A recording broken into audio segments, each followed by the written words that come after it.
ایک منٹ ذرا سے.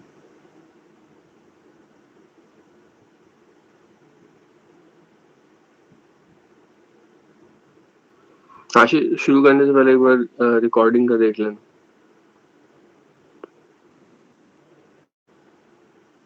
مجھے کہہ رہے ہیں نہیں، حاشر کو بول. نہیں، ریکارڈنگ سٹارٹ ہو گیا، وہ اتی بھی ہو رہا ہے، میرے سے بھی ہو رہا ہے، دونوں جگہ. تو کوئی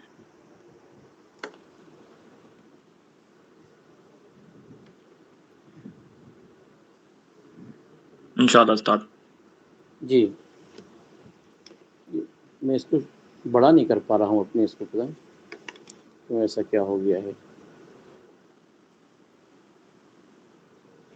اچھا رہنے دیں، میں ایسے ہی کر لیتا ہوں. جی انشاءاللہ.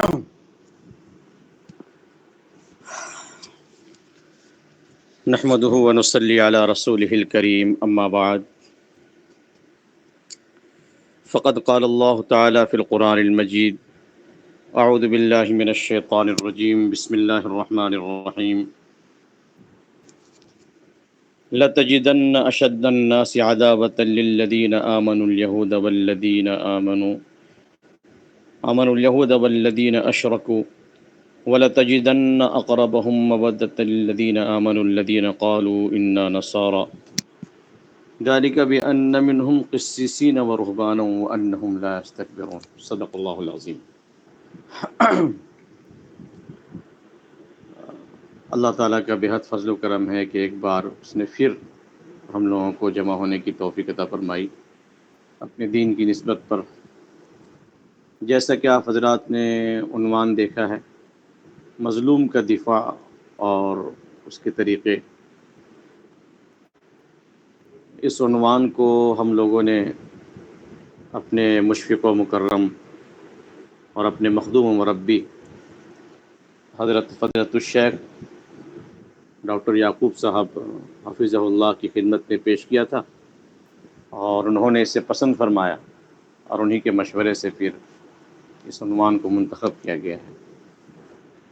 کوئی مخصوص نام آپ کے سامنے لیا نہیں گیا، لیکن حالات کے پیش نظر اس وقت مظلوم کون ہے اور مظلوم کا سپورٹ، مظلوم کی طرف سے دفاع اور مظلوم کی حمایت اور نصرت کس انداز میں ہونی چاہیے، آپ صلی اللہ علیہ وسلم کی سنت مبارکہ سے، آپ کی سیرت طیبہ سے اس سلسلے میں ہمیں کیا درس ملتا ہے. آپ تھوڑی دیر کے لیے سمجھ جائیں کہ حالات کے اوپر یہ ایک بات چیت ہے، کوئی بیان نہیں.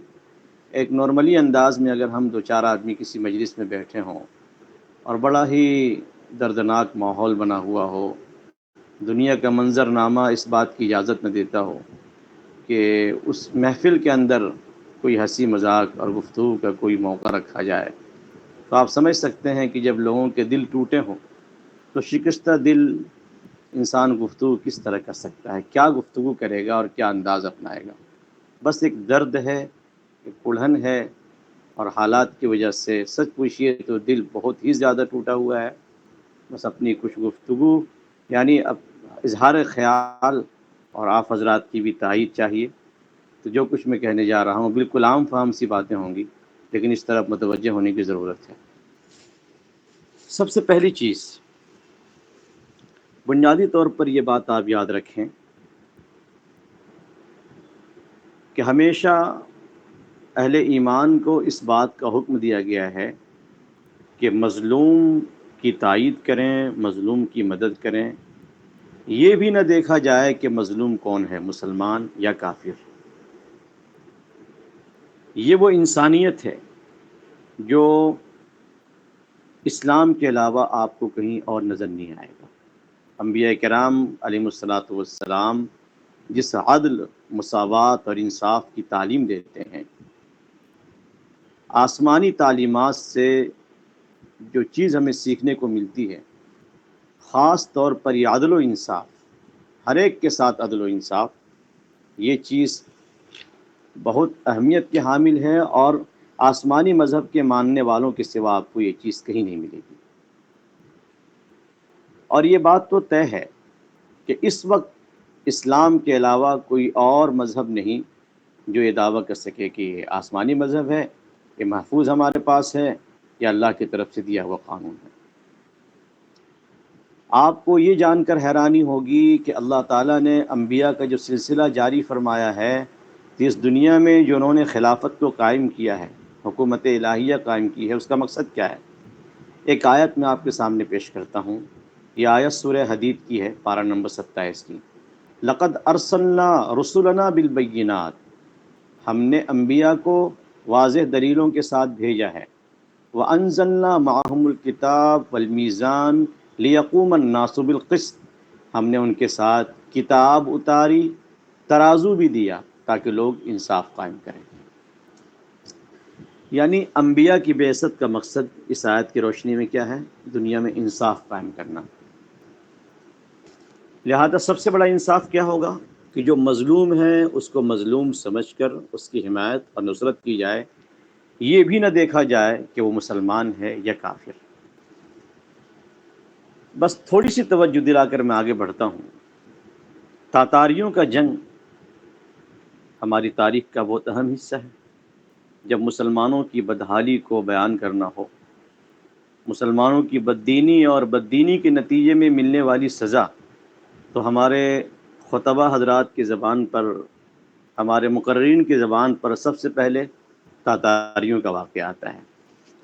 آپ حضرات کے علم میں یہ بات ہونی چاہیے کہ تاتاری قوم ظالم بعد میں ہیں، پہلے ظالم مسلمان ہیں۔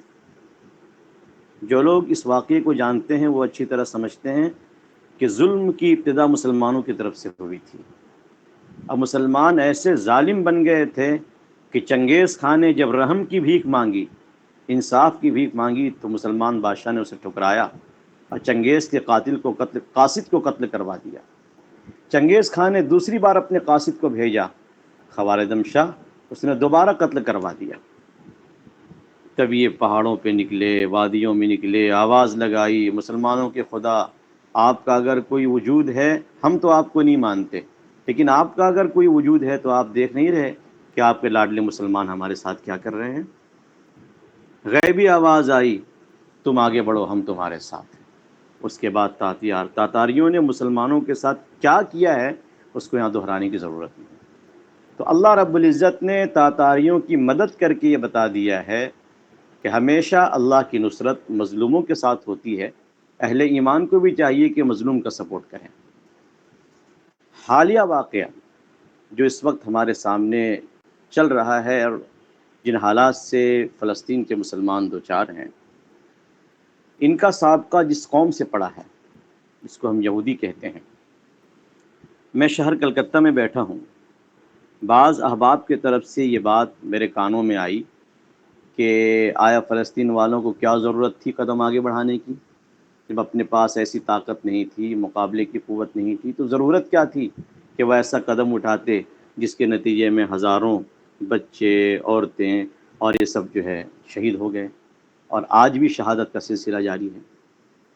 تو ایسا تو معلوم ہوتا ہے کہ دونوں برابر درجے کے مجرم ہیں۔ اس طرح کی باتیں مسلمان کر رہے ہیں۔ کوئی یہ آواز اٹھا رہا ہے، جملے بس سنا رہا ہوں میں آپ کو، لوگوں کی ذہنیت بتا رہا ہوں۔ کسی کی طرف سے یہ آواز اٹھ رہی ہے کہ ارے وہ ان کے اندر بہت زیادہ دین نہیں ہے، ان کے اندر سنت نہیں ہے، ان کے عورتوں میں اس طرح کا پردہ نہیں ہے، اس لیے یہ حالات ان کے ساتھ آ رہے ہیں، بدعمالی کا نتیجہ ہے۔ اس طرح کے جملے کسے جا رہے ہیں فلسطینی مسلمانوں کے خلاف؟ یعنی گویا کہ اللہ نے جو ہے مسلط کر دیا ہے کہ لو ان کے ذریعے مار کھاؤ، تم اسی لائق ہو، تم اسی لائق ہو کہ تم مار کھاؤ۔ اور اس طرح کی باتیں خود میرے ساتھ بیٹھ کر، کل کی بات میں کر رہا ہوں، کل یا پرسوں کی صبح فجر کی نماز کے بعد بیٹھ کر کچھ ساتھی مجھ سے اس طرح کی گفتگو کر رہے تھے۔ تو میں نے ان نظریات کو نوٹ کیا کہ بھئی جب احباب کے ساتھ بیٹھنے کا موقع ملے گا تو ان باتوں کو میں رکھوں گا، تاکہ لوگوں کو خبر تو ملے کہ ہم کس کس سوچ کے ساتھ جی رہے ہیں۔ ہم مظلوم کا دفاع کیا کریں گے، مظلوم کا سپورٹ کیا کریں گے، مظلوموں کی غلطیاں نکالنے میں ہم لگے ہوئے ہیں اس وقت۔ اب آئیے اصل بات کی طرف۔ آپ صلی اللہ علیہ وسلم کی سیرت مبارکہ اس سلسلے میں کیا کہتی ہے؟ اسلامی تاریخ کیا بتاتی ہے اس سلسلے میں؟ سب سے پہلی بات کہ آپ کو حالات کی روشنی میں، دلائل کی روشنی میں یہ طے کرنا ہے کہ یہ ظالم ہے اور یہ مظلوم، یہ طے کرنا ہے۔ نظریاتی طور پر مظلوم اور ظالم کو طے کرنا یہ کوئی معمولی چیز نہیں ہے۔ آپ یہ نہ سمجھیں کہ بھئی اگر ہم نے نظریاتی طور پر کسی کو ظالم سمجھ ہی لیا اور کسی کو مظلوم سمجھ لیا تو یہ کون سی بڑی بات ہو گئی، جب تک عملی اقدامات نہ کیے جائیں یہ بات ذہن میں آ سکتی ہے۔ نہیں، نظریے کا بہت بڑا مسئلہ ہے، نظریہ بڑی اہمیت رکھتا ہے۔ اسرائیل کی پوری کوشش یہ تھی کہ وہ عرب کے تمام حکمرانوں کو اپنا ہم نوا بنائے اور ان کا نظریہ یہ بنا دے کہ بالکل ہم حق پر ہیں اور یہ علاقہ، یہ خطہ، یہ ہمارا حق ہے، یہ ہمارا پرانا ملک ہے اور ہم غاصب نہیں ہیں، لہذا ہمارا سپورٹ ہونا چاہیے، جو ہم نے نقشہ ملک کا تیار کیا ہے اسے تسلیم کرنا چاہیے، سفارت خانے آپ کے یہاں قائم ہوں، یعنی عالمی سطح پر منوانے کی پوری کوشش کی جا رہی تھی۔ کچھ لوگوں نے تسلیم کر بھی لیا تھا، کچھ حضرات کا تسلیم کرنا باقی تھا، کوشش چل رہی تھی، کیونکہ وہ سمجھتے ہیں کہ نظریاتی طور پر خود کو صحیح منوانا یہ بہت بڑی چیز ہے۔ تو اس سے ہمیں سبق لینا چاہیے اور یہ طے کرنا چاہیے کہ یہاں ظالم کون ہے اور مظلوم کون ہے۔ جب ہم یہ طے کر لیں گے حالات کی روشنی میں، دلائل کی روشنی میں کہ فلسطینی مظلوم ہیں، اسرائیل ظالم اور غاصب ہے، تو یہ مظلوم کے دفاع اور ان کی تائید کا یہ پہلا قدم ہوگا کہ آپ نے مظلوم تسلیم کر لیا انہیں، یہ پہلا قدم ہوگا، گویا کہ آپ کی طرف سے یہ پہلی تائید ہوگی کہ آپ فلسطینیوں کو، اپنے بھائیوں کو مظلوم سمجھتے ہیں۔ اسی جمعہ کے خطاب میں نے اپنے مقتدیوں سے کہا تھا کہ آپ یہ نہ سمجھیں کہ ہم فلسطین کی حمایت اس لیے کر رہے ہیں کہ وہ صرف مسلمان ہیں، صرف مسلمان ہونے کے ناطے نہیں۔ ہمارا مذہب یہ سکھاتا ہے کہ اگر تمہارے بھائی ظلم کر رہے ہوں، مسلمان ہو کر ظالم بنے ہوئے ہوں، تم ان کا سپورٹ نہ کرو، ان کی تائید نہ کرو۔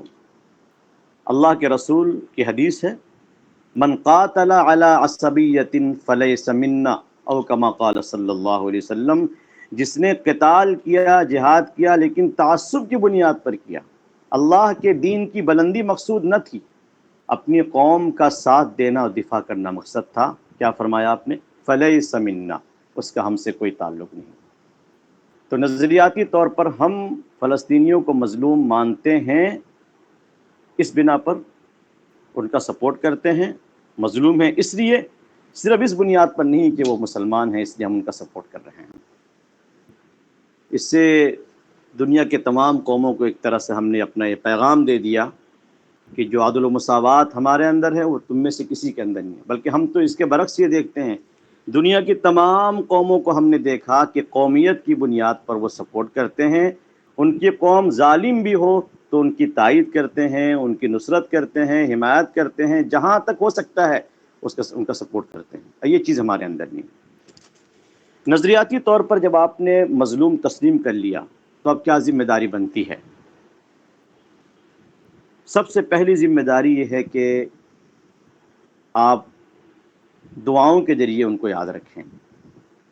صحیح البخاری کی روایت ہے کہ حضرت نبی اکرم صلی اللہ علیہ وسلم جب ہجرت کر کے مدینے آ گئے تو بہت سے صحابہ کرام وہ تھے جو ہجرت کرنا چاہتے تھے، لیکن ناکہ بندی کر دی گئی تھی اور کڑی نگرانی ان کی گئی کہ اب یہاں سے کوئی مسلمان مدینہ یا کہیں اور جانے نہ پائے۔ یہ کمزور مسلمان تھے، ہجرت چاہتے تھے، موقع نہیں تھا، تو اللہ کے پیغمبر اپنی دعاؤں میں ان کو یاد کرتے تھے۔ بعض مسلمانوں کا تو نام بھی لیا کرتے تھے، اللہم انجل ولید ابن الولید، اے اللہ ولید ابن ولید کو نجات دے دیجیے مشرکین مکہ سے، فلاں کو نجات دے دیجیے، فلاں کو نجات دے دیجیے۔ اور پھر وہ کہتے تھے والمستضعفین، جتنے بھی کمزور ایمان والے جو وہاں رہ گئے ہیں اور نکلنا چاہتے ہیں، اللہ انہیں وہاں سے نکال لائیے۔ اور اس موقع پر آپ نے ان مشرکین کے لیے بد دعا بھی کی، اللہم اشدد وطأتک علی مضر، اے اللہ آپ مضر کے کافروں پر اپنی پکڑ کو سخت کر دیجیے، وجعلھا علیہم سنین کسنی یوسف، اور آپ ان کو قحط دے کر تڑپا دیجیے۔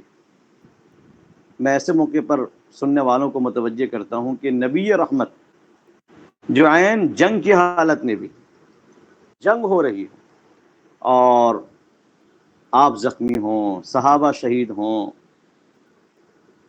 عجیب صورتحال بنی ہوئی ہو، اور ایسی صورتحال میں آپ سے کہا جا رہا ہو کہ آپ ان کے لیے بد دعا کر دیجیے، تو آپ کی زبان سے جملہ نکلتا ہے اللہم اغفر لقومی فإنہم لا یعلمون، اللہ میری قوم کو معاف کر دیجیے، یہ جانتے نہیں۔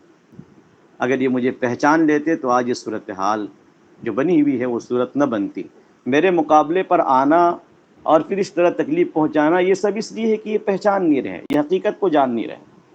آپ غور کیجئے کہ جو نبی جنگ کی حالت میں بھی اپنے دشمنوں کو دعائیں معافی کی بات کر رہا ہو اللہ سے، آخر اپنے کمزور مسلمانوں پر جو لوگ ظلم کر رہے تھے ان کے خلاف اسی نبی کی دعا دیکھی اور بد دعا دیکھی۔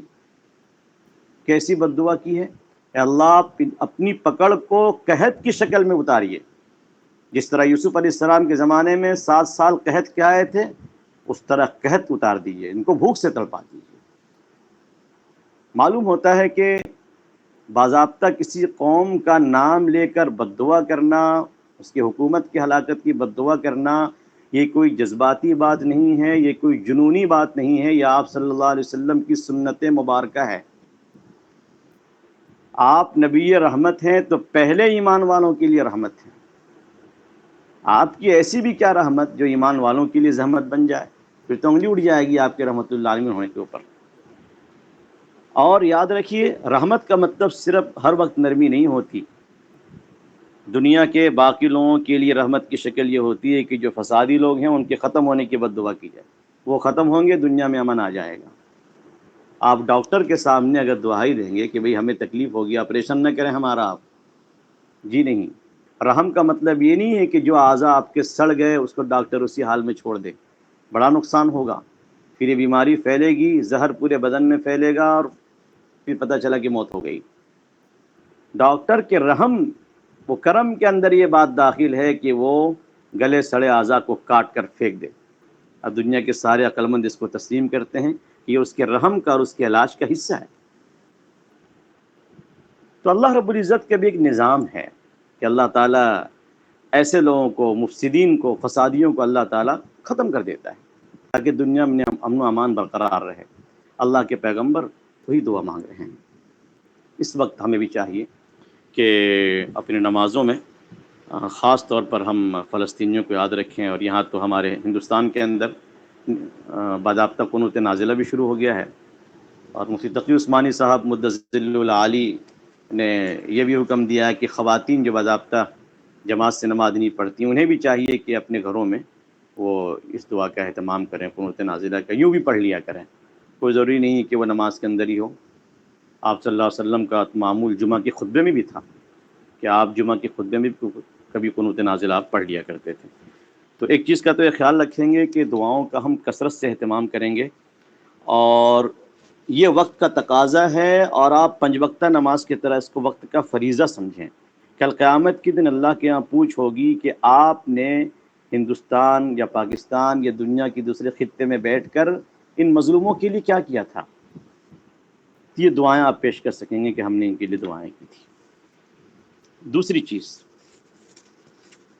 آپ جب نظریاتی طور پر کسی کو مظلوم تسلیم کرتے ہیں اور اس کے لیے دعائیں کرتے ہیں تو ایک ذمہ داری اور آپ پر عائد ہوتی ہے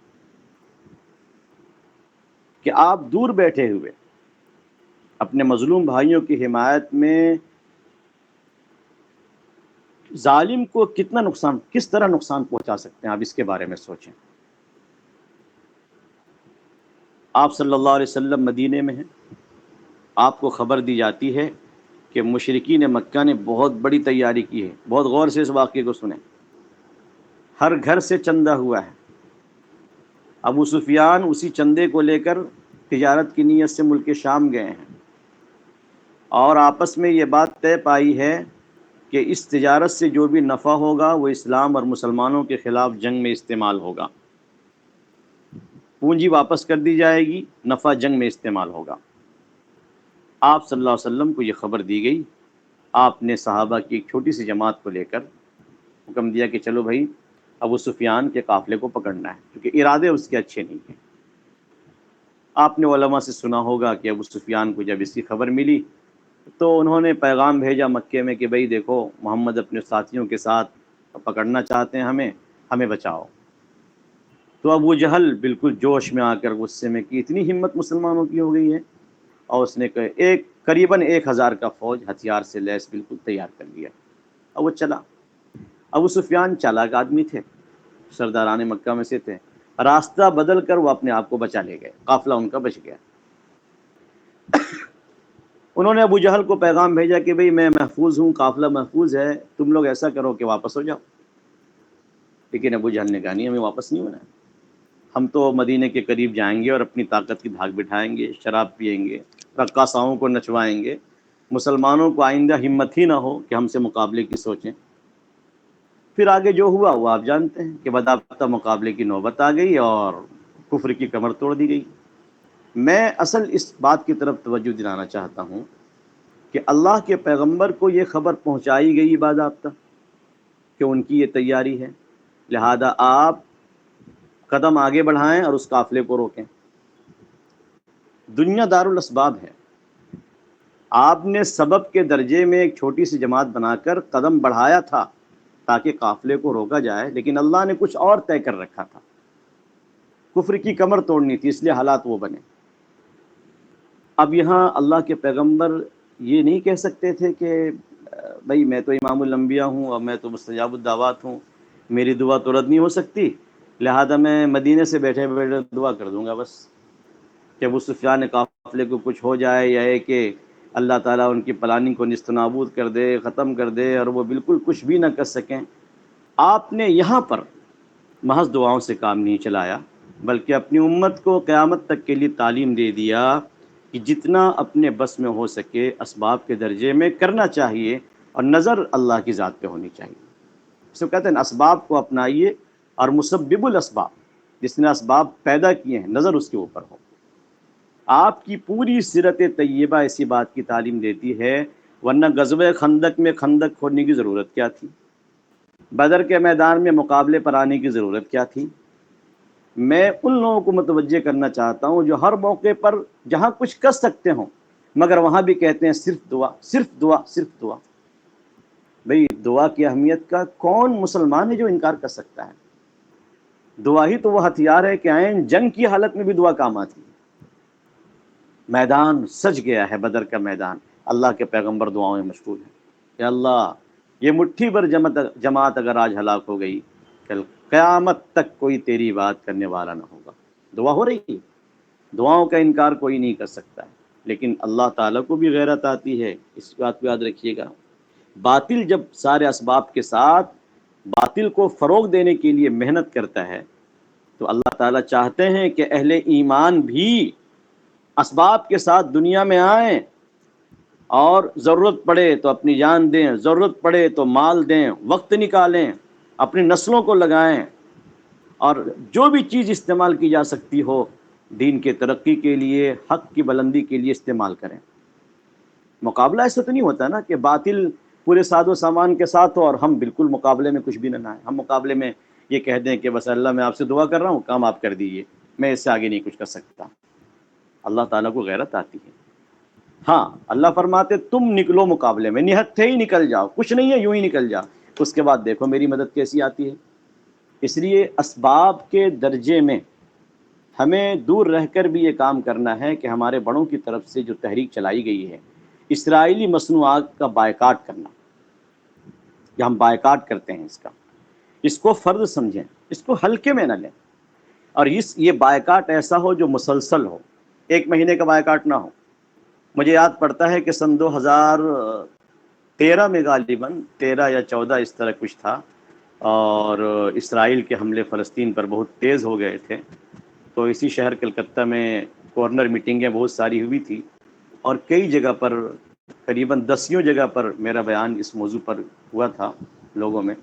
یہودی قوم یہ کیسی قوم ہے، قرآن کریم میں ان کو کس انداز میں یاد کیا گیا ہے، مسلمانوں کے تعلق سے یہودیوں کے نظریات اور دشمنی کس انداز کی رہی ہے۔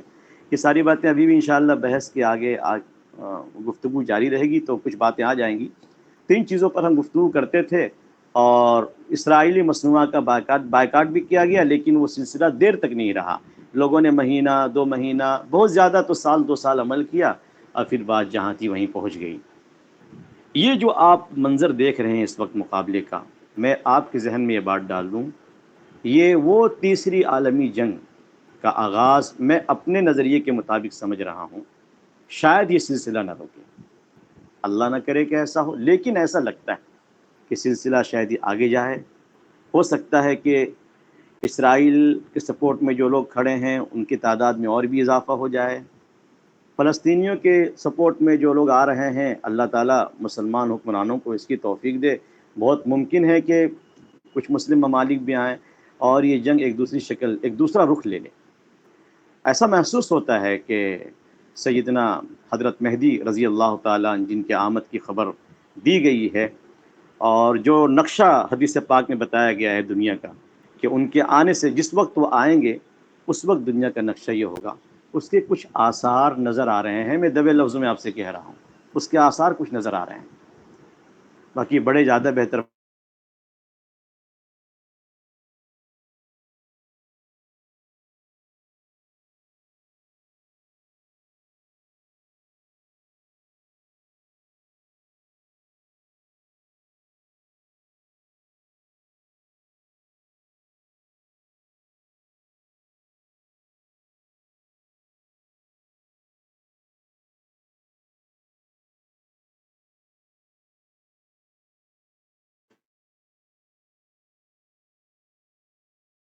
سمجھتے ہیں کہ اسرائیلی مصنوعات ہیں.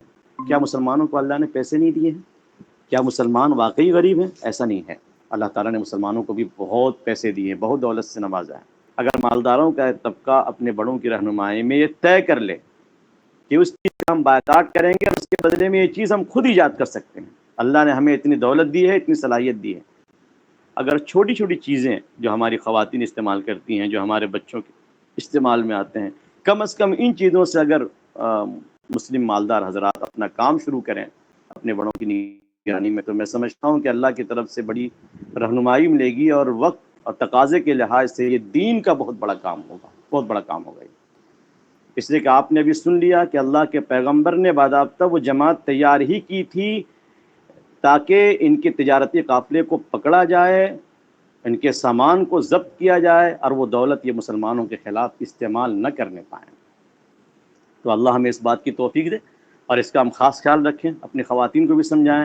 الحمدللہ اب تو بچے میں ایسا ماحول بنتا جا رہا ہے. ابھی کل کی بات میں کر رہا ہوں، جب میں کل گھر پہنچا تو کوئی سامان گھر میں ایسا تھا، تو ہمارے بچے کہنے لگے کہ یہ تو اسرائیلی سامان ہے، یہ تو اسرائیل کا ہے، ہم تو اسے استعمال نہیں کر سکتے. تو آپ یقین مانیے کہ اتنی خوشی ہوئی ان معصوم بچوں کی زبان سے یہ بات سن کر کہ بھئی کسی نہ کسی حد تک اپنے فلسطینی معصوم بھائیوں کے لیے ان کے دل میں جذبات موجود ہیں. بس ماں باپ کو توجہ کرنے کی ضرورت ہے. ایک تو یہ چیز رہی کہ بائیکاٹ کا جو اعلان کیا جا رہا ہے اس پہ خاص توجہ کیجیے. دوسری ایک بات اور بھی سمجھیے کہ جب آپ کسی کو تسلیم کر لیتے ہیں نا کہ یہ مظلوم ہے اور یہ ظالم ہے، تو عملی طور پر اس کے خلاف آپ قدم بڑھائیں، اور زبان سے آپ یہ کہیں کہ ہم آپ کو مظلوم سمجھتے ہیں، ہم آپ کے ساتھ ہیں، مگر عملی طور پر آپ کچھ اور ثبوت دیتے ہیں. جیسے اسی بات کو لیے، عملی طور پر آپ بائیکاٹ نہیں کرتے. میں نہیں کرتا بائیکاٹ، کیونکہ مجھے ان چیزوں سے انسیت ہے. یہ ایک زمانے سے میں ان چیزوں کو استعمال کر رہا ہوں. کوئی خاتون کہنے لگے میں ان چیزوں کو ایک زمانے سے لگاتی چلی آ رہی ہوں، کیسے بھی چھوڑ دیں. کوئی یہ بہانہ بنائے کہ ہمارے کپڑے سرف ایکسل کے بغیر صاف نہیں ہوں گے، کہاں سے ہم لائیں اس کا متبادل کوئی دوسرا. تو زبانی طور پر آپ اسرائیل کو ظالم بولیں، فلسطین کو مظلوم بولیں، اور پھر آپ کا رویہ عملی طور پر یہ ہو. تو اس سلسلے میں ایک واقعہ میں آپ کو سنانا چاہتا ہوں، بہت ہی عبرتناک ہے، بڑی غور سے سنیے. ہو سکتا ہے کہ سیرت النبی کا یہ پہلو آپ حضرات کے سامنے کھل کر نہ آیا ہو. اللہ کے پیغمبر بدر کے میدان میں جب صحابہ کے ساتھ موجود تھے تو دوسری طرف کون تھا؟ ابو جہل کی فوج تھی. آپ حضرات کو یہ معلوم ہے کہ ابو جہل کی فوج میں کچھ مسلمان بھی تھے. یہ مسلمان کون ہیں؟ جی یہ وہ لوگ ہیں جو اپنی زمین جائیداد کی محبت میں، اپنے رشتوں کی محبت میں، اور مکہ کی گلیوں اور سرزمین کی محبت میں کہ اپنی جائے پیدائش کو ہم چھوڑ کیسے دیں، انہوں نے ہجرت نہیں کی۔ جو مجبور تھے وہ الگ بات ہے، یہ مجبور نہیں تھے، انہوں نے اپنی خواہش سے ہجرت نہیں کی۔ جو وقت کا سب سے اہم فریضہ تھا اس فریضے کو چھوڑ کر وہاں بیٹھے رہے۔ نتیجہ کیا نکلا؟ ابو جہل نے جب فوج تیار کی تو ان سے کہا تم بھی چلو۔ اب یہ کیا کرتے؟ ان کو تو جانا تھا۔ دل سے یہ راضی نہیں تھے، دل سے یہ آپ صلی اللہ علیہ وسلم کو نبی برحق مانتے تھے، دل سے اپنے مسلمان بھائیوں کو یہ مظلوم سمجھتے تھے۔ انہیں معلوم تھا کہ ہمارے بھائیوں پر ظلم ہوا ہے، اور ہمارے بھائی جب مکہ چلے گئے ہیں تو زبردستی کا ایک جنگ تھوپ رہے ہیں ان کے اوپر، یہ سب معلوم تھا ان کو۔ لیکن اب دیکھیے یہاں کیا مجبوری ان کو آ کر پڑی۔ ابو جہل کے حکم کی مخالفت یہ کر نہیں سکتے تھے، ساتھ میں چلے گئے۔ میدان بدر میں لڑائی شروع ہوئی، مسلمانوں کی طرف سے کوئی تیر یا کوئی تلوار جب ان مسلمانوں کو لگتا جو مسلمان کافروں کے ساتھ تھے، تو قرآن کریم نے اس کی منظر کشی کی ہے۔ سورۃ النساء پارہ نمبر 5 میں ان الذین توفاہم الملائکۃ ظالمی انفسہم قالوا فیم کنتم، جن لوگوں کو فرشتوں نے جن کی روح قبض کی تو روح قبض کرتے وقت اس سے پوچھا بھئی تم لوگ کس حالت میں تھے؟ قالوا کننا مستضعفین فی الارض، کہنے لگے ہم تو سرزمین مکہ میں کمزور تھے، دبے کچلے تھے، ہمارے لیے نکلنے کا موقع نہیں تھا۔ تو چونکہ انہوں نے جھوٹ کہا ہے، انہوں نے خود ہی چاہا تھا کہ ہم یہاں سے نہ نکلیں، تو فرشتوں نے فوراً کہا الم تکن ارض اللہ واسعۃ فتہاجروا فیہا، کیا اللہ کی زمین وسیع نہ تھی کہ تم وہاں ہجرت کر جاتے؟ آگے سنیے قرآن کا بیان، فَأُولَئِكَ مَأْوَاهُمْ جَهَنَّمْ وَسَاءَتْ مَصِيرًا، ان کا ٹھکانہ جہنم ہے اور بہت برا ٹھکانہ ہے۔ کلمہ پڑھنے والے ہیں، مسلمان ہیں، نظریاتی طور پر اپنے مسلمان بھائیوں کے ساتھ ہیں، اللہ کے رسول کو نبی برحق مانتے ہیں، لیکن عملی طور پر چاہے مجبوری ہی میں صحیح ان کا قدم مسلمانوں کے خلاف اٹھا، جہنم میں چلے گئے۔ آج جو لوگ حالات کا بہانہ کر رہے ہیں، جو مسلم ممالک، مسلم حکمراں، نہیں ہم تو بہت دبے کچلے ہیں، اسرائیل نے ہمیں دبا کر رکھا ہے، اسرائیل کے سپورٹ میں امریکہ ہے، فرانس ہے تو برطانیہ ہے تو فلاں ہے تو فلاں ہے، ہم کھل کر کیسے آ سکتے ہیں؟ یاد رکھیے یہ بہانہ ٹھیک اسی طرح رد کر دیا جائے گا جس طرح ان لوگوں نے یہ کہنے کی کوشش کی تھی کہ ہم مکے میں دبے کچلے تھے، ہم کیا کر سکتے تھے۔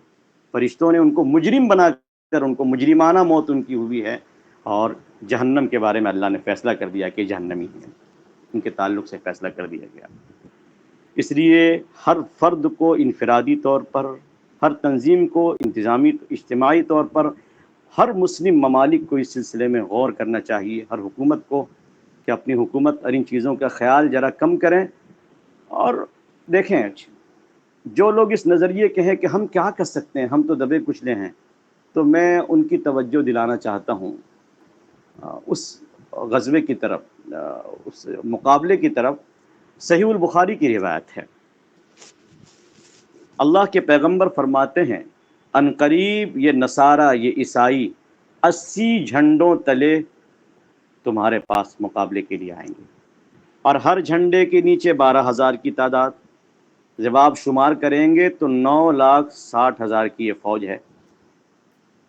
صحیح البخاری کی روایت کے مطابق 9,60,000 کی فوج، اور یہ فوج مسلمانوں کا نقصان کرتی ہوئی آ کے ملک شام میں اپنے خونی پنجے گاڑ دے گی۔ کون ہمارے مقابلے پر آتا ہے ہم دیکھ لیں گے۔ یہ وہ وقت ہوگا جب سیدنا حضرت مہدی رضی اللہ تعالیٰ عنہ کا ظہور ہو چکا ہوگا، مکے میں آپ کے ہاتھ پر بیعت ہو چکی ہوگی، اور ایک مختصر تعداد ترقی کرتی کرتی مکہ اور مدینہ دونوں جگہ سے کچھ لوگ آپ کی فوج میں شامل ہوں گے، اور قریباً 12,000 اور ایک روایت کے مطابق 15,000 کی چھوٹی سی تعداد کے ساتھ حضرت مہدی آگے چلیں گے۔ جب یہ حضرات وہاں پہنچیں گے نا ملک شام، اصل جو میں آپ کو بتانا چاہتا ہوں اس پہ غور کیجیے۔ اس جماعت کے بارے میں اللہ کے پیغمبر فرماتے ہیں صلی اللہ علیہ وسلم کہ مہدی جن 15,000 یا 12,000 کو منتخب کریں گے، من خیار اہل الارض، یہ اس سرزمین کے انتہائی نیک لوگوں میں سے ہوں گے، منتخب اور چنیدہ لوگوں میں سے ہوں گے، من خیار اہل الارض، اس سرزمین کے اچھے لوگوں میں سے۔ لیکن پھر کیا ہوگا جب وہ اتنی، ہلو ہاں آواز آ رہی؟ آواز آ رہی ہے نا؟ جی آ رہی جی ٹھیک ہے، میں ذرا صحیح ذریعہ ہو گیا، آواز کافی ہے۔ تو اس سرزمین کے اچھے لوگوں میں سے ہوں گے، لیکن جب اتنی بڑی تعداد وہ دیکھیں گے کہ بھئی یہ مہدی ہمیں کس کام کے لیے یہاں اٹھا کر لے آئے، تو کہیں گے کہ ہم آپ کے ساتھ نہیں رہ سکتے، ہمارے بس کا نہیں ہے اتنی بڑی فوج سے مقابلہ کرنا۔ حدیث پاک میں یہ الفاظ وارد ہیں کہ جب یہ تہائی حصہ حضرت مہدی کی مدد چھوڑ کر پیچھے ہٹ جائے گا، یہ اللہ کے سامنے روئے گا، دھوئے گا، گڑگڑائے گا، توبہ کرے گا، اللہ تعالیٰ ان کی توبہ قبول نہیں کریں گے۔ جبکہ انہی کے بارے میں اللہ کے رسول نے کیا کہا تھا؟ اس سرزمین کے نیک اچھے لوگ، چنیدہ لوگ، لیکن ایمان کی سطح غالباً اتنی مضبوط نہ تھی کہ جب دشمنوں کی تعداد دیکھی تو پیچھے ہٹ گئے۔ ہم ایمان والوں کو، اور خاص طور پر ان لوگوں کو جو دین سے جڑے ہیں، چاہے حضرات علماء ہوں، خانقاہوں سے جڑے ہوئے صوفیاء کرام ہوں، تبلیغ سے جڑے ہوئے جماعت کے حضرات ہوں، میں خاص طور پر ان تینوں جماعتوں سے کہتا ہوں، سب سے پہلے خود کو میں مخاطب کر رہا ہوں کہ ایمان کی سطح کو بہت زیادہ مضبوط کرنے کی ضرورت ہے۔ اگر مظلوم کے خلاف ہم کھل کر، مظلوم کے حق میں اور ظالم کے خلاف اگر ہم کھل کر نہیں بول سکتے، تو پھر ہمیں سوچ لینا چاہیے اپنے ایمان کے بارے میں، کس ایمانی سطح کے ساتھ ہم جی رہے ہیں۔ بھئی ٹھیک ہے، جہاں پر حکومتی طور پر ممانعت ہے، عرب علاقوں میں بعض جگہوں پر جہاں پر بولنے کی اجازت نہیں ہے، وہاں تو بات سمجھ میں آتی ہے، وہاں کے عوام کی مجبوری ہے کہ وہاں بولنے کی اجازت نہیں ہے۔ لیکن ہم جس ملک میں رہتے ہیں، یہ جمہوری ملک ہے جہاں پر ہر ایک کو اپنی آواز بلند کرنے کی اجازت ہے حق کی خاطر۔ اگر ہندوستان اور پاکستان میں بیٹھا ہوا مسلمان بہانہ بنائے گا حالات کا، یہ بہانے اس کے نہیں چلیں گے۔ اس لیے ہم آپ کے سامنے کھل کر یہ بات رکھ رہے ہیں کہ اللہ کے پیغمبر نے کیا فرمایا، ان کی توبہ قبول ہوگی ہی نہیں۔ ہم یہ کہتے ہیں کہ وہ تہجد بھی پڑھیں گے، پنج وقتہ تو چھوڑیے، وہ تہجد گزار بھی ہوں گے، اور اسی لیے حضرت مہدی کی فوج میں وہ آئے بھی ہوں گے، لیکن ان کا تہجد اور ان کا تقوی سب دھرا کے دھرا رہ جائے گا، اور اس زمانے کے تقاضے کی پیچھے ہٹنے کی وجہ سے وہ مجرم قرار پائیں گے، اور مجرمانہ موت ان کی ہوگی۔ اس لیے کہ بہت زیادہ اس کی ضرورت ہے کہ ایمانی سطح کو مضبوط کیا جائے۔ فلسطینی بچوں کے جذبے کو دیکھ کر ایسا محسوس ہوتا ہے کہ یہ منتخب لوگ ہیں۔ آپ غور کیجئے کہ ایک بچے کی روح نکلنے والی ہے، دوسرا بچہ سمجھاتا ہے کلمہ پڑھ لو، کلمے کی تلقین کی جا رہی، شہادتین کی، اور شہادتین پڑھتا اور رخصت ہوتا ہے۔ فلسطین کے بچے اپنے ہاتھوں پہ نام لکھوا رہے ہیں تاکہ جب ہم شہید ہو کر ملبے میں دب جائیں تو ہمارے ماں باپ کو تلاش کرنے میں آسانی ہو۔ بچے کی لاش ملتی ہے تو باپ کی زبان سے الحمدللہ نکلتا ہے، الحمدللہ۔ یہ فلسطین کے بچے، بوڑھے، عورتیں، جوان، یہ ہمیں پیغام دے رہے ہیں اور ہمیں سبق سکھا رہے ہیں کہ اسلام کیا ہے اور ایمان کیا ہے، عملی طور پر یہ ہمیں بتا رہے ہیں۔ اس کو سیکھنے کی ضرورت ہے، اور یاد رکھیے کہ جس قوم سے ان کو واسطہ پڑا ہے، یہ قوم قرآن و حدیث کی نظر میں کیسی قوم ہے، بس اتنا بتا دینا کافی ہے کہ قرآن کریم نے جگہ جگہ ان کو قاتلان انبیاء کے نام سے یاد کیا ہے۔ تم انبیاء کو قتل کرتے تھے۔ باقی جو جرائم ہیں، بعض علماء نے اندازہ لگایا ہے تو قریباً 40 جرائم قرآن کریم نے صرف بیان کیے ہیں، یہودیوں کے 40 جرائم، یہودیوں کے اندر یہ خرابی، یہ خرابی، یہ خرابی، اور مسلمانوں کو تنبیہ کی ہے کہ یہ خرابیاں تمہارے اندر آنے نہ پائیں۔ اسی لیے ہم نے ان چیزوں کو، سود کھانا اور سودی سسٹم کو پوری دنیا میں عام کرنا، انبیاء کو قتل کرنا، یہ سب ان کے بڑے بڑے جرائم ہیں۔ اب آپ غور کیجئے نا کہ ان کے آباء و اجداد کا کیا حال تھا۔ اللہ کے پیغمبر موسیٰ علیہ السلام ساتھ میں ہیں، ان سے کہتے ہیں کہ ہمارے لیے مورتیاں بنا دو، ہم ان کی پوجا کریں گے۔ حضرت موسیٰ کچھ دنوں کے لیے کوہ طور پہ جاتے ہیں، بچڑے کی پوجا شروع ہو جاتی ہے۔ طور پہاڑ ان پہ مسلط کیا جاتا ہے، کہتے ہیں ہاں ہم نے مانا، دل میں بیٹھا ہوا ہم نہیں مانیں گے۔ پہاڑ ہٹ گیا، کہہ رہے ہم نہیں مانتے۔ من چاہی زندگی، جو من کو پسند آئے اسے قبول کر لیا، تورات کی باتیں جو اچھی نہ لگی اس کو چھوڑ دیا، بلکہ اس میں رد و بدل کر کے اس میں تحریف کر دیا۔ تو یہ وہ قوم ہے جس سے مسلمانوں کو صاف کپڑا ہے۔ یہ اسلام دشمنی میں یہ اتنے آگے ہیں کہ سیرت پاک پر جو کتابیں لکھی گئی ہے، بعض قصے تو یہاں تک بھی لکھے ہیں کہ جناب عبداللہ، جن کو آپ صلی اللہ علیہ وسلم کے والد بننے کا شرف حاصل ہے، وہ مدینے میں کسی جنگل میں گئے تھے شکار کے لیے، باضابطہ یہودیوں نے حملہ کر کے انہیں ختم کرنا چاہا، یہ ختم ہو جائیں گے تو جن کا نبی بننا طے ہے پھر ان کے آنے کا چانس ختم ہو جائے. اس طرح کی بھی کوششیں کی گئی.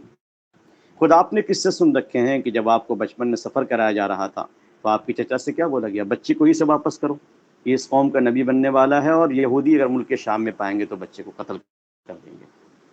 تو یہ وہ قوم ہے جنہوں نے ہمارے نبی کو بھی ختم کرنے کی کوشش کی، اور بعد کے حالات میں تو آپ نے سن ہی رکھا ہے کہ یہودیوں نے معاہدے توڑے، پتھر گرا کر آپ کو ختم کرنا چاہا، یہودی عورت نے بکری کے گوشت میں زہر ملا دیا تھا. ان کی دشمنی اتنی واضح ہے کہ قرآن نے صاف لفظوں میں اعلان کر دیا، لَتَجِدَنَّ أَشَدَّ النَّاسِ عَدَاوَةً لِلَّذِينَ آمَنُوا الْيَهُودَ وَالَّذِينَ أَشْرَكُوا. کیا آپ دشمنی میں، ایمان والوں کی دشمنی میں سب سے زیادہ سخت یہودیوں کو اور مشرکوں کو پائیں گے؟ ہمارے ملک کا کیا حال ہے دیکھ لیجیے. باضابطہ جو ہے سپورٹ کیا جا رہا ہے اس کا، اور کہا جا رہا ہے کہ بھئی ہم اسرائیل کے ساتھ ہیں، ہمیں بہت دکھ ہے کہ حماس نے کیسے حملہ کر دیا. بہت سے لوگوں کو یہاں پر ایک چیز کھٹک رہی ہے کہ کیا ضرورت تھی قدم بڑھانے کی، حملہ کرنے کی ضرورت کیا تھی. اس بات کو بتا کر اپنی بات کو میں اب ختم کرتا ہوں. ہو سکتا ہے کہ موضوع چونکہ ہم ہیں تو کچھ سوال و جواب بھی اس طرح کے آئیں. شیخ الاسلام مفتی تقی عثمانی صاحب دامت برکاتہم نے اپنے 8 منٹ کے آڈیو میں جو کچھ کہا ہے، میں آپ کو 1.5-2 منٹ کے اندر اس کو سمجھا دیتا ہوں. فرماتے ہیں کہ کئی سال سے مسلسل فلسطینیوں پر ظلم وہ کر رہے تھے، لیکن اس ظلم کو دیکھ کر بھی ساری دنیا خاموش تھی، یہاں تک کہ اسرائیل نے اپنے پروپیگنڈے اور خفیہ سازش سے یہاں تک کہ ماحول بنا لیا تھا کہ کچھ لوگوں کو اپنا ہمنوا بنا لیا، اور عرب کی ایک بڑی حکومت، آپ سمجھ رہے ہیں اچھی طریقے سے ہم لوگ بڑی حکومت کس کو کہتے ہیں عرب میں، باضابطہ ان لوگوں کو بھی اس حد تک تیار کر لیا تھا کہ وہ اسرائیل کا مستقل وجود تسلیم کر لیں، اور باضابطہ اس کی تیاری کی جا رہی تھی. اب ہمارے فلسطینیوں نے دیکھا کہ ہماری انفرادی شہادتیں ان کو ہوش میں نہیں لا رہی ہے، ہمارے مسلم بھائیوں کو، مسلم حکمرانوں کو. ہو سکتا ہے کہ ہماری اجتماعی قربانی، ہمارے لہو ان کو ہوش میں لے آئے، اسی لیے ان حضرات نے قدم بڑھایا. موقع بالکل مناسب تھا، قدم بڑھایا، اور اس کے بعد اسرائیل کی طرف سے جو درندگی اور بربریت جو کچھ ہوئی وہ دنیا کو دیکھنے کو ملی. نتیجہ نکلا کہ جو لوگ اسرائیل کا وجود تسلیم کرنے جا رہے تھے وہ رک گئے. یہ بہت بڑا فائدہ ہوا کہ وہ سوچنے میں مجبور ہوئے کہ اس کو تسلیم کرنا ہے یا اس کو نہ کرنا ہے. یہ اصل تھی بنیادی وجہ، اور بھی وجہ کچھ ہو سکتی ہے واللہ عالم. یہ جو شک کا اظہار کیا جا رہا ہے، ایک بات اور میں کہہ دوں، بعض مسلم حکومتوں نے اپنی بے غیرتی پہ پردہ ڈالنے کے لیے کہنا شروع کر دیا ہے کہ بھئی حماس جو ہے یہ فلسطینیوں کا مطلب یہ نہیں ہے، ہمدرد نہیں ہے، یہ لوگ اسرائیل کے خود ایجنٹ ہیں، اور اسرائیل کے اشارے پر ان لوگوں نے حملہ کیا تاکہ اسرائیل کو فلسطینیوں کو مارنے کا موقع ملے. اس طرح کی بات بھی لوگوں میں لائی جا رہی ہے تاکہ فلسطینیوں کے ساتھ جو ہمدردی پیدا ہو رہی تھی مسلمانوں کو، اس کو ختم کیا جا سکے، اور ان کی بے غیرتی پہ جو پردہ ڈالا جا سکے تاکہ لوگ ان کے بارے میں کچھ نہ بولیں کہ یہ بے غیرت ہیں، بے حس ہیں. تو اپنی کمزوریوں کو چھپانے کے لیے اس طرح کی باتیں مارکیٹ میں لائی جا رہی ہیں. تو یہ اس کا موقع نہیں ہے کہ اپنے مظلوم بھائیوں پر ہی آپ نشانہ لگائیں اور اپنے مجاہدین پر ہی شک کرنے لگیں. اگر اس طرح کا مزاج رہا اور یہی مزاج ترقی کرتا رہا اور پنپتا رہا تو مجھے ایسا لگتا ہے کہ جب وہ مبارک دور آئے گا جس دور میں اللہ تعالیٰ کو ضرورت ہوگی کہ کچھ مخلصانہ قربانیاں لی جائیں، اور دین کے تعلق سے جو جذباتی ہوں، جنونی ہوں، اور خالص اللہ کے نام پر جینے مرنے کا عزم رکھتے ہوں، ایسے لوگوں کو منتخب کیا جائے. تو اس نظریے کے ساتھ اگر ہم جیتے رہے تو بہت افسوس کے ساتھ یہ کہنا پڑتا ہے کہ ہمارا انتخاب پھر عمل میں نہیں آئے گا، ہم چھاڑ دیے جائیں گے. اور یاد رکھیے کہ پاکیزہ انقلاب اور مبارک انقلاب مبارک لوگوں سے آتا ہے. پاکیزہ انقلاب پاکیزہ لوگوں سے آئے گا، صالح انقلاب سارے لوگوں سے آئے گا. خود کو صالح بنا لیجیے، پاکیزہ بنا لیجیے، اور اللہ تعالیٰ سے مسلسل دعائیں کیجیے کہ اللہ وقت کے تقاضے کے لحاظ سے ہمارا مال حاضر، ہمارا وقت حاضر، ہمارا سب کچھ حاضر. ضرورت پڑے اگر اسلام کی بلندی ہمارے خون کے قطروں سے لکھی ہو تو ہمارے لہو بھی آپ کے دین کے لیے حاضر. اللہ تعالی ہم مسلمانوں کے ساتھ، ہم مسلمانوں کو بڑی ہمت و حوصلے کے ساتھ جینے کی توفیق عطا فرمائے۔ اللہ تعالی ہمیں شجاعت دے، بہادری دے، ہمت دے، حوصلہ دے، اور اللہ ہمیں اپنی ایسی محبت عطا کرے، ایسا تعلق ہمیں عطا کرے، ایسا عشق عطا کرے کہ ہم بار بار اپنی زبان سے کہیں کہ اللہ کے راستے میں ہم شہید کیے جائیں، پھر میں زندہ کیا جاؤں، پھر شہید کیا جاؤں، پھر میں زندہ کیا جاؤں، پھر شہید کیا جاؤں۔ یہ جذبات کس کے ہیں؟ امام الانبیاء، خاتم النبیین، جناب محمد رسول اللہ صلی اللہ علیہ وسلم کے جذبات ہیں، صحیح البخاری کی روایت ہیں۔ اللہ تعالیٰ آپ کے ایک ایک امتی کو اسی جذبے کے ساتھ جینے کی توفیق عطا فرمائے۔ وآخر دعوانا الحمدللہ رب العالمین۔ موضوع کے تعلق سے کسی کے ذہن میں کوئی سوال؟ کسی کو کوئی سوال ہے اس ٹاپک میں تو آپ بول سکتے ہیں۔ میرا ایک سوال ہے مولانا صاحب جی کہ آپ نے جیسے بتایا کہ اپنے طرف سے آدمی ایک تو سب سے ضروری چیز ہے کہ دعا کر سکتا ہے، اور دوسرا اعمال کے نام پہ ہم لوگ ایسا کر سکتے ہیں کہ بائیکاٹ کر دے رہے ہاں چیزیں۔ جی بہت سے لوگ سوشل میڈیا میں بھی کچھ کچھ پوسٹ کر رہے ہیں ایسے کر کے۔ میرا پوچھنا ہے کہ جیسے ہو سکتا ہے ہاں کچھ لوگوں کا کہ ان کے اسرائیلی نہیں پر یہودی دوست ہو سکتے ہیں، جیسے جو کیا کہتے ہیں جو ان کے اس مذہب کے لوگ ہیں، تو اس معاملے جی میں کیا کرنا چاہیے؟ کیا ان سے بات نہیں کرنا ہے، چھوڑ دینے کا ہے، یا ان کو سمجھانا چاہیے؟ کیونکہ وہ سب لوگ تو ویسے نہیں ہے، بہت سے لوگ تو ایسا بھی بول رہے ہیں ان میں سے کہ یہ نہیں ہونا چاہیے یہ وہ، تو اس کا کیا کرنا چاہیے؟ یہ بہت اچھا سوال آپ نے کیا۔ آپ سارے حضرات اس کو غور سے سنیے۔ دیکھیے، اسلام نے مخالفت کی ایک حد رکھی ہے۔ آپ نے ابھی دیکھا ہوگا فلسطین اور اسرائیل کا آپ اگر مقابلہ کر کے دیکھیں تو آپ نے یہ دیکھا ہوگا کہ فلسطین کی فوج اسرائیلی عوام کی حفاظت کر رہی ہے، باضابطہ ان کو عزت سے رکھ رہی ہے، ان کا کوئی نقصان نہ پہنچے، اور جواب میں اسرائیل مسلمان عوام کے ساتھ کیا کر رہا ہے۔ اور یہ صرف آج کا مسئلہ نہیں ہے، ہمیشہ سے ایسے ہی ہوا ہے کہ مسلمان فوجوں نے اگر فتح پائی ہے تو باضابطہ وہاں کے عوام کے ساتھ کوئی چھیڑخانی نہیں کی۔ اللہ کے پیغمبر باضابطہ اس کی تاکید کرتے تھے، خبردار بچوں پر، عورتوں پر اور ان بوڑھوں پر جو شریک جنگ نہیں ہیں ان پر تلوار قطن نہ اٹھے، عام آبادی کو تہس نہس نہ کیا جائے، ان کے سامان کو، ان کی چیزوں کو ضائع نہ کیا جائے۔ سلطان صلاح الدین ایوبی رحمۃ اللہ علیہ نے جب اسی شہر بیت المقدس کو فتح کیا تھا برسوں کے بعد، تو آپ حضرات نے سنا ہوگا کہ جب ان سے پہلے عیسائیوں نے فتح کیا تھا تو قتل عام کیا تھا، اور بیت المقدس کی گلیوں میں تو مسلمانوں کے خون بہتے تھے۔ خود انگریزی مورخ کا بیان ہے کہ باضابطہ ہمارے گھوڑے کے ٹاپ مسلمانوں کے خون میں ڈوبے ہوئے چل رہے تھے۔ لیکن جب دور پلٹ کر آیا، سلطان صلاح الدین ایوبی نے شہر پہ قبضہ کیا، فتح کیا، تو عیسائی بڑے سہمے ہوئے تھے کہ آج ہمارے بدلہ لیا جائے گا پرانے کرتوت کا۔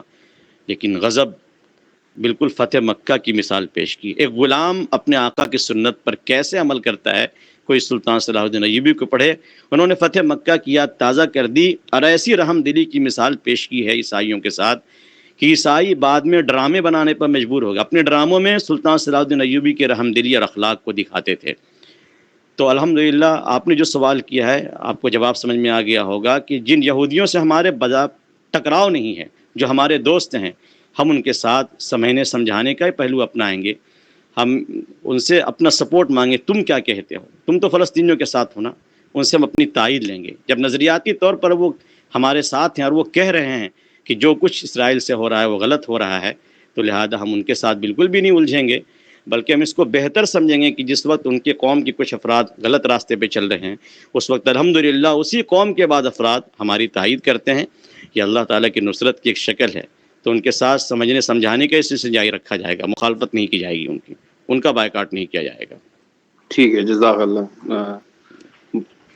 اور کسی کو کوئی سوال ہے تو پوچھ سکتے ہیں۔ دعا کر دیں انشاءاللہ۔ ہاں دعا کر دی۔ اللهم لا احصي ثناء عليك انت كما اثنيت على نفسك، اللهم لك الحمد كله ولك الشكر كله واليك يرجع الامر كله، اللهم صل على محمد وعلى ال محمد وبارك وسلم ربنا ظلمنا انفسنا وان لم تغفر لنا وترحمنا لنكونن من الخاسرین لنكونن من الخاسرین لنكونن من الخاسرین ربنا لا تجعلنا فتنة للقوم الظالمین ونجنا برحمتك من القوم الكافرین۔ اے اللہ ہم سب کے گناہوں کو معاف فرما، یا اللہ ہم سب کو سچی پکی توبہ کی توفیق عطا فرما، یا اللہ ہم سب کو پاکیزہ زندگی گزارنے کی توفیق عطا فرما، یا اللہ پاکیزہ زندگی گزار کر ایک خوبصورت موت اس میں تیری رضامندی ہو، یا اللہ ویسی موت ہم سب کو عطا فرما، یا اللہ ہم سب آپ کے بندے ہیں، بندگی کی توفیق عطا فرما، یا اللہ اپنی ذات عالی سے ہم سب کو نسبت عطا فرما، یا اللہ تمام محبتوں کے بدلے یا اللہ اپنی محبت اور اپنی رضا نصیب فرما، اپنا عشق نصیب فرما، اپنا تعلق نصیب فرما، اپنی ایسی محبت جو محبت تجھ سے بے حد قریب کر دے، تیرے اعمال یا اللہ نیک اعمال کو انجام دینا آسان کر دے، یا اللہ ایسی محبت کے گناہوں کو چھوڑنا آسان ہو جائے، یا اللہ ایسی محبت نصیب فرما، یا اللہ جب بھی تیرے دین کا کوئی تقاضا سامنے آئے، یا اللہ آپ کی محبت سے سرشار ہو کر اور آپ کے عشق میں یا اللہ ہو کر ہم ہر بڑے سے بڑے کام کو اور بڑی سے بڑی قربانی کو آسانی سے انجام دینے کے قابل بن جائیں، یا اللہ ہمیں ایسی محبت اور ایسا جذبہ اور ایسی فنائیت اور ایسا جنون اور ایسا حوصلہ عطا فرما، یا اللہ فلسطینی مسلمانوں کی شہادت کو قبول فرما، یا اللہ ان کی بے حد مدد فرما، یا اللہ ان کی بے حد مدد فرما، یا اللہ بظاہر کوئی ان کے سپورٹ میں نہیں، یا اللہ ہم دور بیٹھے ہیں اور ان کے لیے دعاؤں کے سوا ہم کچھ نہیں کر سکتے، یا اللہ یہ نہتے ہیں، یا اللہ یہ مظلوم ہیں، تو ان کی مظلومیت کو دیکھ رہا ہے، یا اللہ ان کی مدد فرما، یا اللہ ان کی مدد فرما، یا اللہ ان کے شوق شہادت کو قبول فرما، یا اللہ ان کے بچوں کے، ان کے جوانوں، عورتوں، بوڑھوں کے خون کے ایک ایک قطرے سے یا اللہ اسلام کو بلندی نصیب فرما، یا اللہ اسلام کو بلندی نصیب فرما، یا اللہ اسلام کو بلندی نصیب فرما، یا اللہ عربوں کو بلندی دے کر، عربوں کو عزت دے کر یا اللہ اسلام کو عزت عطا فرما، یا اللہ عربوں کو حوصلہ عطا فرما، یا اللہ عربوں کو حوصلہ عطا فرما، یا اللہ ایک بھائی کا دوسرے بھائی پر کیا حق بنتا ہے اس حق کو سمجھنے کی اللہ توفیق عطا فرما، یا اللہ ہمارے حکمرانوں کو ہمت عطا فرما، حوصلہ عطا فرما، یا اللہ کچھ سیاسی پالیسیاں ہوتی ہیں، یا اللہ کچھ بیڑیاں پاؤں میں جکڑی ہوتی ہیں، یا اللہ ان بیڑیوں کو ختم فرما، ہمت و حوصلہ کے ساتھ انہیں آگے آنے کی توفیق عطا فرما، یا اللہ تیرے پیغمبر نے بشارت دی ہے کہ ایک پاکیزہ انقلاب دنیا میں آئے گا اور پھر خلافت راشدہ کا دور واپس آئے گا، قانون الہیہ کا نفاذ ہوگا، شریعت کی حکمرانی ہوگی اور دنیا کے ہر ہر خطے کے اندر ہر ہر گھر میں اسلام داخل ہوگا، اور یا اللہ صرف اور صرف تیری حکومت چلے گی۔ یقیناً یہ پاکیزہ انقلاب جس کے لیے ہم سب شدت سے منتظر ہیں، یا اللہ ہمیں قبول فرما، ہم ہو تو ہمیں قبول فرما، ہم نہ ہو تو ہماری اولاد کو، ہماری نسلوں کو قبول فرما، یا اللہ ہمارے لیے قربانیاں دینا آسان فرما، یا اللہ ہمیں مسجدوں سے جڑنے کی توفیق عطا فرما، چھوٹے چھوٹے اعمال ہم سے نہیں ہوتے، یا اللہ نمازیں ہم سے نہیں پڑھی جاتی، تسبیحات میں جی نہیں لگتا، قرآن کی تلاوت ہمیں نہیں آتی، گناہوں میں ہم ڈوبے ہیں، یا اللہ یہ کیسے تصور کیا جا سکتا ہے جو اس قوم مسجد کو آباد نہ کر سکتی ہو وہ قوم کوئی اور چیز آباد کر سکے گی، یا اللہ ہماری قوم کو مسجدیں آباد کرنے کی توفیق عطا فرما، یا اللہ ہم سب کو دین کے ہر چھوٹے بڑے کام کو کر لینے کی توفیق عطا فرما، ہر چھوٹے بڑے گناہ سے بچنے کی توفیق عطا فرما، یا اللہ حوصلہ عطا فرما، ہمت عطا فرما، یا اللہ فلسطینیوں کی بے حد مدد فرما، یا اللہ اسرائیل ظالم ہے، ہم اسے ظالم سمجھتے ہیں، یا اللہ یہ قاتلان انبیاء ہیں، یا اللہ سودی رواج کو ساری دنیا میں فروغ دینے والے ہیں، اپنی عیاری اور مکاری سے انہوں نے دنیا کی حکومتوں کو اپنے قبضے میں کر لیا ہے، یا اللہ ان کے مکر کا پردہ چاک فرما، یا اللہ ان کے سازشوں کو ناکام فرما، یا اللہ ایسی ظالمانہ حکومت کو تہس نہس فرما، یا اللہ دجالی فتنوں سے تمام مسلمانوں کی حفاظت فرما، یا اللہ دجالی فتنوں سے تمام مسلمانوں کی حفاظت فرما، جن اعمال صالحہ کی بنیاد پر ایمان کو تقویت ملتی ہے، ایمان مضبوط ہوتا ہے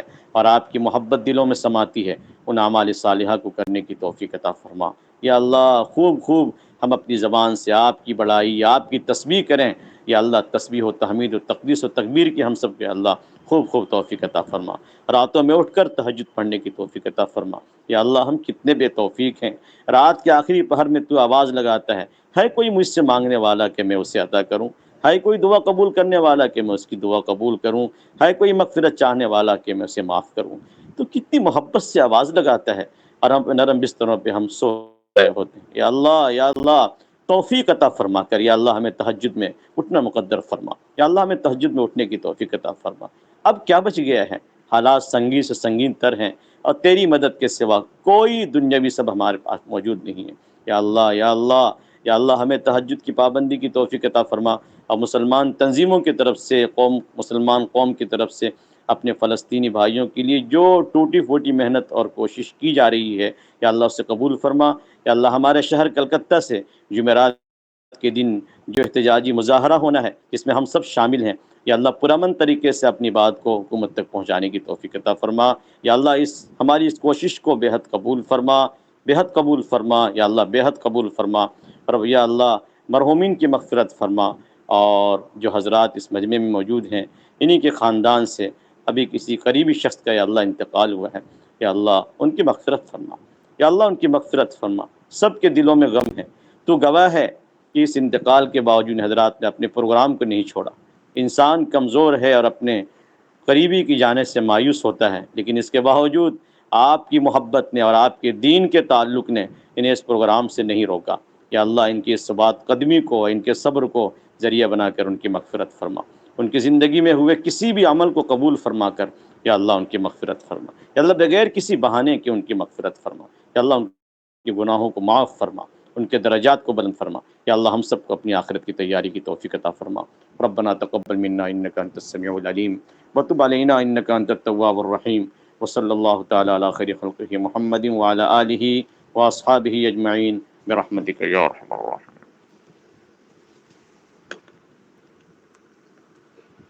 جی انشاءاللہ، جزاک اللہ مولانا صاحب۔ انشاءاللہ ہم لوگ نیکسٹ ویک پھر سے کسی ٹاپک میں جمع ہوں گے انشاءاللہ۔ آپ لوگوں کو